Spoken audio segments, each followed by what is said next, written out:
Moi, je crois, ce qui surprend le plus, c'est notre aspect physique. Je crois qu'on ne peut pas nous comparer à Poiré et Serrault dans la cage aux folles. Jean-Marc, où en es-tu? As-tu mis la table? Je suis en train, là. Je commence à avoir très faim. Qu'est-ce qu'on mange à midi? Bah, y a de la quiche et de la salade. Bon, ben, j'ai préparé la salade. La quiche, elle est au chaud. Donc, Alain et moi, on s'est rencontrés il y a 7 ans à la Gay Pride. Et après, on a décidé de vivre ensemble. Et ça fait maintenant 6 ans qu'on vit ensemble. Là. Ça, c'est notre bébé, ça. Hein, c'est le bébé. Oh oui. Oh, mon bébé. Hein. Oh. Bon. On y va. Allez, on attaque parce que l'heure, elle tourne. Et puis, après-midi, il y a encore des tas de choses à faire. Ben, moi, Alain est mon mari. Puis Jean-Marc, c'est mon mari. C'est une façon d'exprimer notre tendresse et notre affection. Enfin, dans l'immeuble, je ne dis jamais mon mari. Hein, on dit mon ami. Les gens sont pas fous. Ils n'en pensent pas être mot, mais il faut être discret. Moi, j'aimerais bien par moments des moments de tendresse dans la rue ou dans l'immeuble. Mais bon, on se retient parce que on veut pas choquer, on veut pas non plus agresser. Il y a des moments de tendresse, bien sûr, des gestes, des bisous, plein de moments où on est tous les deux. Même des fois, c'est des regards, tout simplement. Il est dans la cuisine, je suis à la table, on se regarde et il y a un moment, il y a quelque chose qui passe. Ça, je crois que des petits cadeaux des fois aussi. Bon, ben, on rentre, un bouquet de fleurs ou plein de choses. Le jardin, c'est un peu notre livre de la vie, notre journal intime. Dans chaque bac, chaque pot, il y a une plante auquel on tient, elle a une histoire. Ah, c'est pas pour le chien, ça. Non, c'est pas bon. Non, on mange pas. Hein? Le chien, c'est une manière de communiquer. Le chien, c'est l'accès à la parole, ce que les gens n'osent pas toujours dire à deux gars barbus, grassouillets, qu'ils voient tous les jours. Ça les gêne, mais le chien, ça leur permet de causer. On cause du chien et après, on cause aux gens. Mais jamais on parle d'homosexualité, jamais. C'est un non-dit permanent. Ça les gêne quand même un petit peu au fond de quelque chose. Quand on a un moment de libre, c'est avec plaisir qu'on vient se promener dans le Marais. On y rencontre des amis, on y rencontre des copains. On passe devant des lieux qui nous rappellent des tas de choses, pas vrai? Oui. Et on peut se promener la main dans la main. Un petit peu de liberté, ça fait pas de mal. Un semblant de liberté, du moins.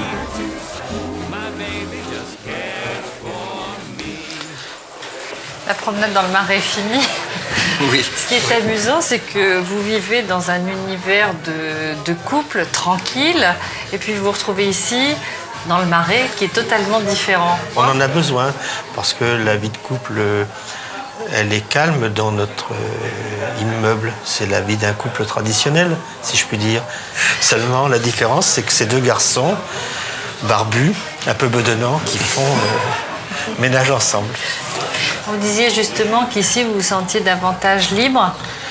Oui. Ne serait-ce que s'embrasser, c'est une forme d'agression parfois. Il va pas être ressenti comme tel. Donc, si on s'embrasse dans le Marais, ça ne porte pas conséquence. Il y en a combien? Il y en a 50 couples qui vont s'embrasser autour de nous, donc personne ne verra, un de plus, un de moins. Mais c'est vrai que dans notre quartier, on ne peut pas le faire. Se prendre la main, se toucher, même brièvement, c'est presque impossible. C'est dans la vie courante, on ne peut pas. Ça a l'air d'être important pour vous deux d'être en couple. Oui, déjà parce que à deux, c'est plus facile de vivre. Il n'y a pas l'homosexualité, c'est toujours pas accepté aujourd'hui. On est en 98 et il y a toujours des problèmes. C'est comme ça que vous le ressentez, vous? Oui, on fait front contre l'adversité. Ouais. Seul, on peut être l'objet de raillerie. À deux, quand on se tient la main, si je puis dire, et on nous voit toujours ensemble, parce qu'on vit vraiment ensemble, malgré nos horaires, ça impose plus le respect. Maintenant, derrière notre dos, ils peuvent penser ce qu'ils veulent. Et vous avez toujours vécu avec des hommes, l'un et l'autre? Non. Ou l'un d'entre vous a été marié? Moi, c'est la première fois que j'ai une vie de couple vraiment faite, où je vis complètement avec mon ami. C'est la première fois. Mais Alain, je suis son troisième. Oui. Avec mon premier ami, j'ai vécu 13 ans. Il est disparu suite à un cancer de la gorge. Le deuxième, 5 ans, et il a disparu quelque temps après du sida. Donc, j'ai eu la chance de rencontrer Jean-Marc. Je peux dire que ça fait 25 ans que je partage la vie d'un garçon. C'est plus facile aujourd'hui que ça ne l'a été au départ, parce qu'au départ, je me suis heurté déjà à ma famille maternelle.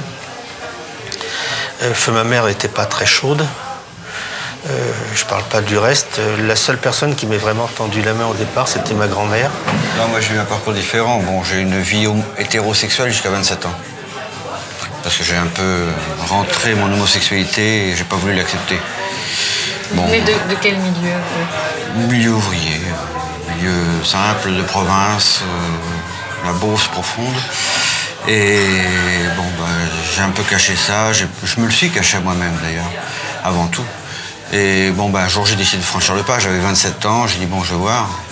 C'était quand même mon aspiration. Et puis, je me suis aperçu que ma vie, c'était les hommes et pas les femmes. Donc, ce jour-là, ça a tout changé. Et puis, 8 ans après, j'ai rencontré Alain et voilà. Aujourd'hui, oui, je suis heureux. Moi, je peux le clamer. Je suis heureux. J'aime Alain et tout va bien. Moi, je me suis toujours rendu compte que j'étais homosexuel. Aux environs de 25 ans, j'ai failli me marier parce que sous la pression familiale, et c'était terrible. J'étais un fils de famille, entre guillemets. Non.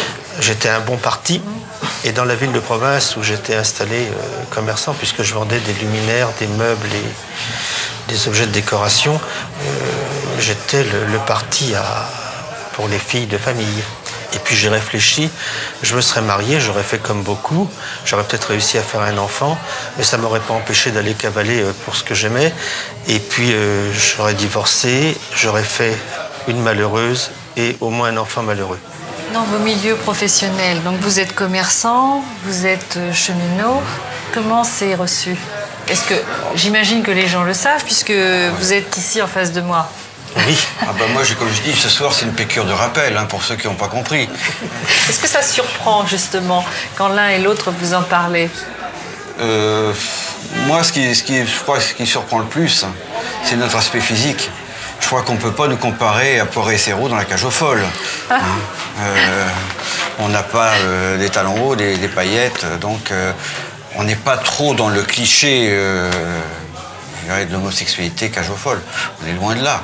Donc je crois que c'est ça qui surprend le plus. En plus, quand on a vu la photo de mon ami pour la première fois, tiens, il est comme toi, il est gros, il est barbu. Moi, personnellement, pour mon travail, aujourd'hui, je travaille dans le milieu gay à 90%. Donc, j'ai pas commerçant, prestataire de services, donc j'ai pas de difficulté.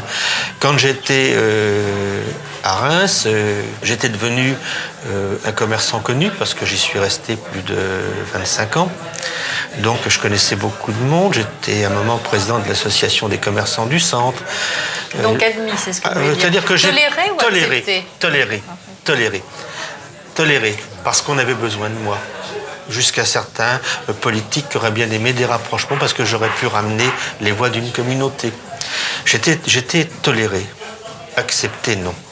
Alors, comme vous vivez en couple, j'imagine que vous êtes concerné par le Pacs, puisque vous avez des biens chacun de votre côté, mais aujourd'hui en commun. On a des biens communs, oui, surtout les biens communs. Oui, le Pacs, il permettrait de régler déjà les droits de succession. Mais nous avons pris nos précautions il y a 2 ans, quand nous avons solutionné l'achat de cette maison. En 2 mots, la maison est au nom de Jean-Marc. Et moi, j'ai un usage de droit et d'habitation de la maison jusqu'à la fin de mes jours. D'un autre côté, si Jean-Marc veut vendre la maison, je le vendre avec. Il est obligé de me vendre avec. Et il appartient. Aujourd'hui, nous sommes fait mutuellement légataires universels. Si jamais il changeait d'avis, par exemple, ses héritiers seraient obligés de me garder dans la maison. Ils en auraient la nue propriété et moi, j'en aurais l'usage et l'usufruit. Et ça veut dire aussi donc que vous êtes unis par force à vie. C'était presque un contrat de mariage. C'est plus même. Parce qu'il contrat longue durée. Il ne peut pas être défait, celui-ci. Non. Il faut que nous soyons d'accord tous les deux. Ah oui. Faut que je rachète le droit si je veux. Quelle confiance l'un dans l'autre. Quelle preuve d'amour. Mais c'est peut-être une façon aussi de s'exprimer que l'on s'aime. Quand votre ami est décédé, est-ce que vous avez eu des problèmes, vous, par rapport justement aux biens que vous aviez en commun? À l'époque, j'avais une maison. Et quand il est décédé, sa famille n'a pas manqué de venir chez moi accompagné de la force publique. Pour Pour pénétrer dans la maison, prendre ce qui leur appartenait. Mais quand il s'est agi de payer les obsèques, j'ai vu personne de la famille. Vous l'avez entendu, ce qui vous est arrivé beaucoup, Oui. avec d'autres personnes homosexuelles, ça arrive beaucoup. C'est courant. C'est souvent que la famille rejette l'enfant, le fils homosexuel, on va prendre le cas du fils homosexuel, le rejette pendant toute sa vie, ne l'accompagne pas pendant la fin de la vie, mais le jour où il décède, on met l'ami dehors, on vire tout le monde et on récupère les biens. Ça, c'est courant dans notre milieu. Et ça, c'est ça le Pax aussi. C'est ça permettrait d'empêcher que le survivant soit spolié des souvenirs, ne serait-ce que des souvenirs. Vous savez, c'est important de devoir, Parce que quand on a vécu de nombreuses années avec quelqu'un, de garder des choses de cette personne. Et quand une famille qui n'en avait strictement rien à fiche vient tout prendre, c'est dramatique. Le désir d'enfant, vous l'avez eu ou jamais? Moi, je l'ai eu ici, il y a très longtemps. Bon, la période où j'étais hétéro, je me disais, enfin, où j'ai vécu une hétérosexualité, je n'étais pas hétéro. Je crois que oui, là, j'aurais peut-être pu avoir un enfant, j'ai peut-être voulu, mais non, maintenant que, disons que j'assume mon homosexualité, non. Non, je crois que ce ne serait pas rendre heureux quelqu'un. Qu'est-ce que vous pensez, vous, du désir d'adoption de certains homosexuels? Je pense que pour les hommes, il est irréaliste. Pour les femmes, c'est différent puisque elles sont avant tout leur vie est faite en principe pour faire des enfants. Mais deux garçons qui prennent des enfants, à un gosse, il manquera toujours quelque chose. Puis n'oublions pas, les enfants sont méchants entre eux à l'école. Et ta maman, qu'est-ce qu'elle fait? Et ton papa, qu'est-ce qu'il fait? Ben non, j'ai pas de maman, j'ai deux papas. C'est grave. Ça sera, le gamin, il sera l'objet de colibet des autres. Et puis ça peut être traumatisant. Donc vous êtes pour garder, vous, une image classique de la famille. Oui. Alors, ici, dans ce quartier de Paris, le Marais, il y a donc beaucoup de commerçants gays. Est-ce que vous aussi, vous consommez gay? Est-ce que ça signifie quelque chose pour vous ou pas du tout? Parce qu'on est un peu surpris de vous voir aussi évoluer dans le quartier qui est très jeune, très branché. Il y a beaucoup de... Enfin, ce sont deux questions en une, d'ailleurs. Oui. Est-ce qu'il y a beaucoup de personnes de votre âge? Heureusement qu'il y a des personnes de notre âge. Heureusement qu'il en reste encore un peu. C'est que l'épidémie ne nous a pas tous décimés. Enfin, disons que les gens qui ont dépassé 40 ans, qui sont des vieux homosexuels, puisqu'on est rejeté par quelques jeunes, on a nos établissements. Et puis c'est tout. On va dans des bars où les plus âgés sont acceptés. C'est vrai qu'il y a un certain rejet de la part des très jeunes, des anciens. C'est vrai? Oui. Je me suis fait traiter de grosse vieille. Bon, ah oui. Et alors? Mais faut dire un truc. Moi, j'ai répondu un jour à quelqu'un qui me traitait de grosse vieille. Je dis, je te souhaite d'avoir mon âge un jour. C'est que tu auras été épargné par la vie. C'est tout. Mais bon, ils auront 40 ans un jour, ils auront 50 ans, je leur souhaite. À la fin des belles histoires et des contes de fées, en général, on dit ils eurent beaucoup d'enfants et ils vécurent heureux. Alors vous, on ne va pas vous souhaiter beaucoup d'enfants, mais on va vous souhaiter de vivre heureux. Bien sûr, merci. Et nous sommes heureux. Et je souhaite le rester le plus longtemps possible. Et je souhaite à beaucoup de gays aujourd'hui de vivre ce que nous avons pu vivre. Moi, je souhaite à beaucoup de couples, qu'ils soient gays ou homosexuels ou hétérosexuels, de vivre ce qu'on vit. Cette harmonie, cette complicité qu'on a. Et ça, si les gens l'avaient, je crois qu'il y aurait moins de problèmes au niveau des couples. Bonjour, c'est Mireille Dumas. Vous apparaissez dans l'une de nos vidéos. Vous désirez témoigner de nouveau. N'hésitez pas à nous contacter par mail à l'adresse qui s'écrit ci-dessous. Pour ne rien manquer sur ma chaîne Ina Mireille Dumas, abonnez-vous et activez la cloche.